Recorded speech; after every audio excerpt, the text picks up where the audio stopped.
Hi, David. How are you? I'm good, Rachel. How you doing? Great. Great week to talk to you because I just watched your Poker Face for the second time because I am obsessed with that show in general. In that Uh, episode in particular, I was like, I gotta watch it again. Um, because it's very, very Thank good. you. Uh, Thank you.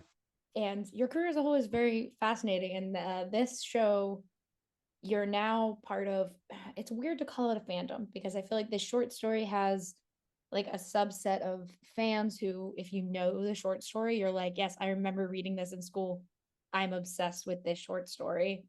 Or people who are like, I have no idea what this is. So for Yeah. you, what was kind of your relationship with both the short story and the series as a whole when you joined for season two? Well, I mean, uh, from an overall, from like a larger perspective, you have a very bored, wealthy group of people that have sort of surpassed any sort of excitement in their lives, and they're just trying to gamble with lives, right? So like, if you look back in like old times, like even like gladiators, right? Sport was to the death, Mhm. or even like with the Aztecs and the Mayans, they'd have sport, but the losing team would have to sacrifice themselves for this. So there's a very intricate thing of like the very wealthy, at a certain point, stop seeing the joy in life and contrasting it with like whoever is playing, right? The intentions of why they're doing it, really much can factor in if they win or not. And this character, at least for the show, his intention is to protect his sister, which I feel like is the biggest motivation you can give anyone in any circumstance to be able to possibly have a chance of surviving or winning, whatever it might be. And so when you put those two things together, I mean, you sort of kind of you let the viewer, I feel like, put themselves in the shoes of the runner, and hopefully root for him or them or her or whoever it is. Yeah, and I think this show in particular is one that like it makes you want to just you want to keep watching it. Like I put on that first episode and then when it ends and he's calling, I was like, "Oh no." I knew he was going to do it, but it made me forget that like he has to say like, "Yes, I will do it." Um but it like I was like, "Oh, okay, great. Like I'm already hooked. I want to see how he gets out of this because his sister deserves for him to be safe. And Christoph Waltz, I love him, but I don't want him to win.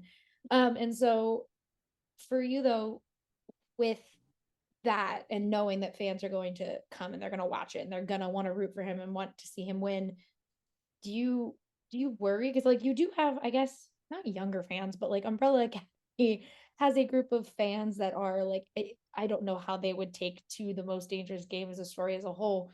But do you ever think like, oh, people who love me from this one thing are going to come and watch this and be like, oh, am I gonna have to watch my favorite die?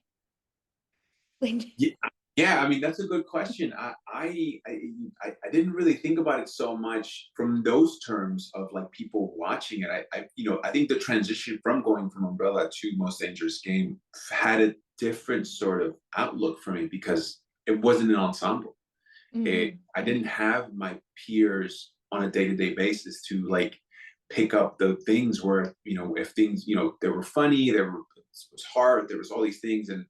And with Most Dangerous Game, I felt at times that I felt very much like, oh, it's resting on the likeness of this character and my shoulders. And so hopefully people like it. Hopefully the people that liked Umbrella liked this show, and hopefully the people that watched Most Dangerous Game have never seen Umbrella. That's, and then maybe they can sort of cross and maybe dip onto the other stuff. Um, but in the end, I was just trying to make a good story. So therefore, like, I want my grandma to call me and be like, I saw you on the thing, and I thought you were gonna die, and you got me worried, kind of thing. And if I can do that, that's good. As long as grandma's cool though, and she doesn't get like a little stroke by watching it, then we're good. As You long as my know? grandma's fine, I'm fine. Yeah. Yeah. Check. And what I kind of love about your career as a whole and these characters you play is like they on the paper will look like one thing, but while you're playing them, you realize they have multiple layers to them that might not have necessarily been there had it not been you playing that character. And it's really cool to kind of see you explore that. And so what was kind of something that really drew you to this character and made you and like I don't know if you added layers, but like what was kind of something that you're like, yes, I can really run with like this aspect of him. Well, thank you for saying that. That's really nice.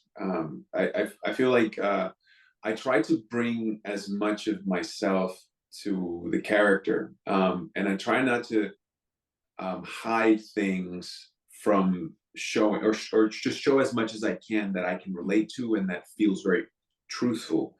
And I don't think I'd be able to do the opposite because I feel like I'd be doing a disservice to like the character and the story. And especially for something like, when I read Most Dangerous Game, which was like, okay, I can immediately connect to the sister and protecting her and trying to look at the best things in a very shitty situation. Especially at the first 10 minutes where you sort of see him being like, we're fine. Like we don't have to worry about it. Or the moment where he tells his sister, like, yeah, we're gonna go do this and this and this, and we're gonna be fine. Even though he's already been threatened his life and the life of his sister, and he's trying to be like, we're good. Mhm. And those were things that are really important. And I think another thing that I really was trying to speak to, the showrunner Nick Santora about was, I really want to make sure that this is the only choice that he has. So if he's a boxer, we need to show that he's a decent boxer, but he's not going to win any titles. And there needs to be something elusive about he'll never be able to get there, and we need to understand that very quickly, so we can sort of see this is the only way of him protecting his sister, and hopefully by that point people go along for the ride. Yeah, I think they will. And I think within those first couple of minutes when he like his eye gets messed up and he clearly cannot see and he's just lying and doesn't care. It makes you like, oh, okay, well, I'm already worried about him because if he does this run, is he getting out? He can't see right out the gate. He's already down an eye. But it's just like you care for him right off the bat because you know kind of where his priorities lie.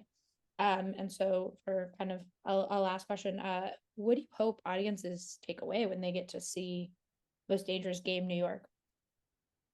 Well, one thing is I think I would like is when I first watched Taken, and I saw Liam Neeson kind of go into a space where he was protecting for his daughter. Me and my dad left the theater like wanting to like be like, all right, we gotta go find my sister. We gotta go like where's she at? Like we gotta make sure she's not in danger, right? Like that was sort of so there was this sort of like protection thing, or like I would do anything for my family, right? And another thing is I just hope that they just have a solid 2 hours where they could just like sit down, put the phone away, grab like some popcorn, grab some snacks, and just turn on the tube, and then to have 2 hours of just not being able to worry about anything else.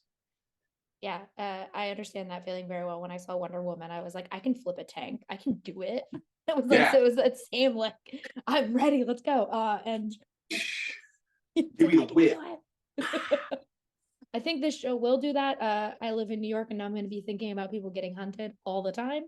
I was being like, they're probably in Staten Island getting hunted, and that makes sense. Oh my god. But thank you so much for talking with me today, and I can't wait for people to get to see the show. Thank you, Rachel. I appreciate that. Thank you. Have a great one. Bye. Bye.